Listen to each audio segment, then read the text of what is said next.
This is my chicken chole, one of the most loved Indian and Pakistani chicken curry.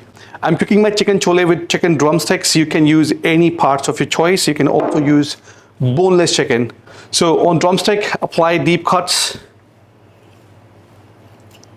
and go to the bottom of the drumstick. Here is a ligament you want to cut like this. Now marinate drumsticks with ginger and garlic paste, salt, touch of turmeric powder and red chili powder, splash of oil,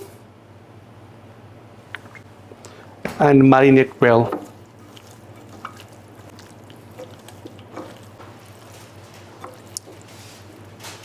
Now keep aside. Now cut up an onion in the middle and thinly slice it. And another. Now in a thick bottom pan, add oil and let it heat up. And now add cinnamon sticks, a couple of black cardamoms, cloves, a few black peppercorns, and bay leaves. Let the oil infuse with the flavors for about a minute or so. As you smell the aroma, add sliced onion. Now fry this onion on a medium flame. Keep stirring the onions. You want to evenly brown them. And there is sugar in them, and if you caramelize them nicely and properly, your curry is going to taste better. Now in about 5 to 6 minutes, if you see the onions have started to brown a little, and once they get to this stage, lower the chicken drumsticks. Now on a medium flame, you pan roast them or sear them for about a couple of minutes. So once the chicken is nicely seared, it's going to keep the juices locked in and the chicken will come out nice and moist. Now put the gas setting to lowest and add turmeric powder, coriander powder, red chili powder, and garam masala.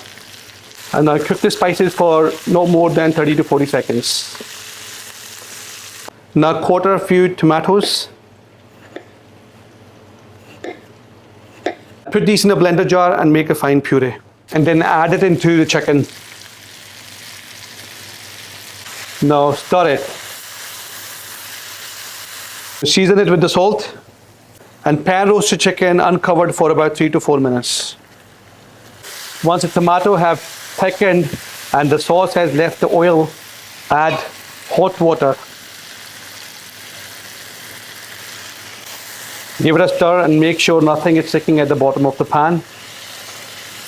Now whisk yogurt and add into chicken curry. This is going to add the creamy flavor into chicken and chole. Give it a stir and make sure the flame is on lowest setting because you don't want to split the yogurt. Now cover the pan and put your gas setting to lowest and let your chicken simmer for about 5 to 6 minutes. Now I've taken a cup and a half of the boiled chickpeas. You can also use the tinned chickpeas. There's absolutely nothing wrong with them.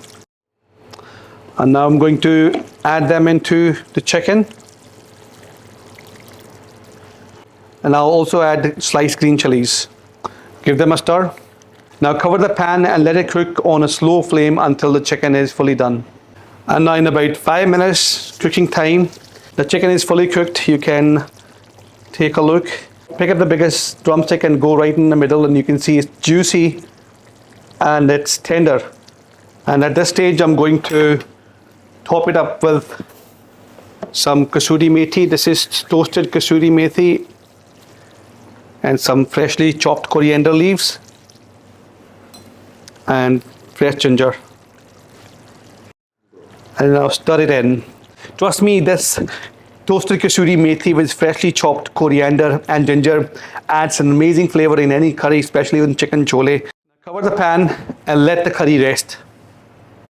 Now after adding aromatics at the end of curry, I highly recommend that you keep the curry covered for about 5 to 10 minutes. It's just to let flavors build up, all these aromas and all the juices will settle and the curry will taste much better with tender and juicy meats in them. So once the curry has rested about 10 minutes, look at this. The oil has come on the surface and the aromas are divine. Now you can skim the oil if you are health cautious, but I think it's just enough. The chicken is so tender, look at this. It's just falling off the bone without any effort. Look at this. Look at the consistency. If it's coated the spoon, you know it's just right. Now let's plate up.